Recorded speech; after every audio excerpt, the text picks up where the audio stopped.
namorando. Então é muito fácil. Mas como é quando a gente sai daquela porta para fora? Como é a nossa vida dali para fora? E aqui dentro é fácil. Vou perguntar até para as crianças.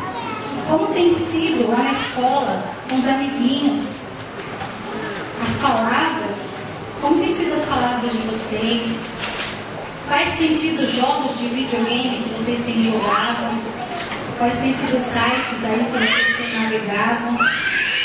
Vocês têm imitado a Cristo nesses aspectos? E para a gente, os mais velhas, como tem sido a nossa vida lá no nosso trabalho, a nossa vida lá na faculdade, a nossa vida lá na nossa casa, com a nossa família? Qual tem sido o seu testemunho? Você tem imitado a Cristo? Como você tem sido como pai? Como você tem sido como mãe? Como a gente tem sido como filhos e filhas? A gente tem imitado a Cristo? Ser imitador de Cristo, querido, é o tempo todo. É aqui dentro da igreja, é lá no meu trabalho, é lá na minha casa, é lá na faculdade, é o tempo todo. Você vai para a faculdade para estudar, não é para ir para barzinho. Isola isso, deleta isso. Você vai para a escola para estudar e ser exemplo lá, ter nota boa. Não é para colar nas provas, não é para ser mais um. A gente tem que fazer a diferença. A gente tem que fazer a diferença onde quer que a gente esteja.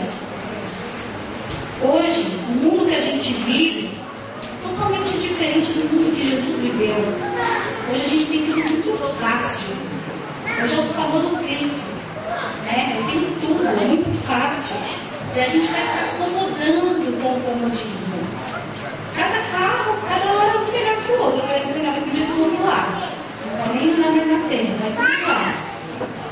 E aí a gente tem aquele conforto tão bom que a gente nem se importa com os buracos na rua e para de almejar as ruas de ouro e de cristal. A gente se acomoda nisso aqui.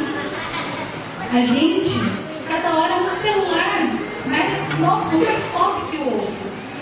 Você paga pelos canais aí de TV, você faz um pacote de TV, você paga. Você quer fazer compra sem sair de casa, você vai lá, acessa um site, compra o que você quer, daí algum dia chega na sua residência. Está tudo muito fácil. Só que Cristo, ele nasceu num mundo difícil. Ele viveu na simplicidade. Ele foi simples. Jesus, ele não tinha um Facebook. Jesus, ele não tinha um celular, SMS, telefone. Ele não tinha nada disso. Ele não tinha um carro para transportar de um lado para o outro. Ele ia a pé. E aí,